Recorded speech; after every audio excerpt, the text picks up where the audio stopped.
Okay, so this tip is pretty simple if you haven't already worked it out for yourself. And it's twofold, really.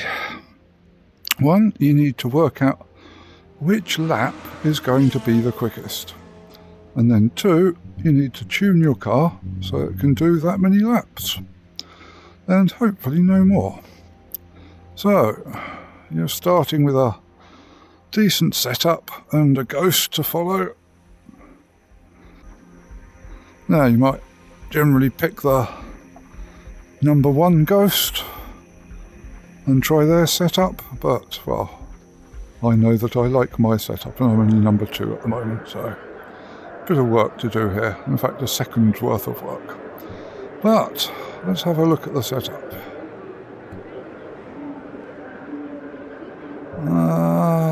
Okay, so this is the default setup. Tyres are actually quite flat, 126 and 118. Loads of front and rear duct opening, loads of downforce, and the radiator at 80%. Let's go back. Let's load my setup. Okay. Now, I've got the tyres up at 1.4 and 1.3. Very little duct opening, as little as I can get away with on the brakes. And crucially, the radiator opening turned down to 45%. Now, there are 2 reasons why your first lap in time trial might not be the quickest. And this car and track shows both of them, really. The first is run-up. Although the game does try to give you a decent run-up before you start your lap, if the start line's at the end of a long straight like this, then on your first lap you're starting from the middle of the straight in first gear at pit speed limiter sort of speed, and on the second lap you'll be coming steaming down that straight in top gear at top speed. And that makes a big difference when you cross the start line at the bridge over there. The other reason is down to the tyres. On the first lap, they'll be at these sort of temperatures. But on the second lap, I'll be up at about 1.7 and 1.6, and that gives me a few kilometres an hour more on the straights. Why is the radiator opening important? Because that sets how many laps you can do before the car blows up. You want it turned down as much as possible, but if I turn this down to 30, I won't be able to complete a single lap.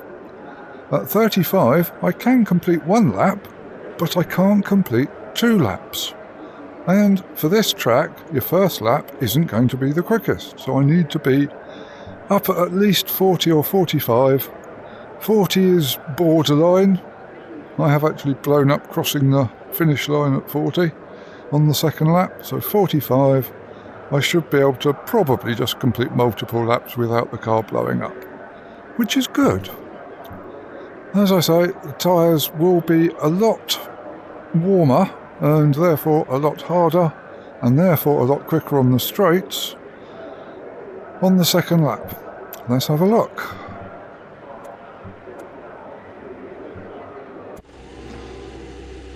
Okay, so first lap starting at the toll, not in the toll like Assetto Corsa. Just about get to 8th by the bridge, and I was doing 305, and look at the ghost, he's gone. We will just skip to the straight now. Okay, so we've come through floodplats. I'm getting up to 334 with the tyres at 148 and 139 on the first lap. We jump to the back straight now and see what that's like. Okay, so I'm just coming up to the last corner on my out lap, and remember, if you go dirty on the last sector, particularly the last corner, that can invalidate your next lap. And you don't want to do that having just driven 13.5 miles on what's basically an outback.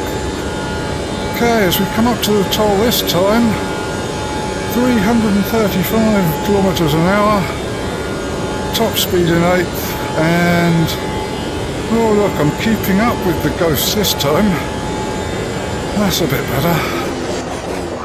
Alright, let's jump to the straight again. And I come around flip-flaps, not after the best first sector. This time I'm doing 337 it was at the dip. It's nearly 5 kilometres an hour faster, just because I'm on the second lap and the tyres are warm. Now this applies to pretty much all cars. Obviously on a little track, something like Brands Indy, it might be your 3rd, 4th, 5th lap. That's the quickest. And cars without radiator openings, all you've got to worry about is run up and getting the tyres in the right temperature window. But I'm still a second quicker through that first sector than the first lap. And now it's just down to being on the second lap. So that's your tip.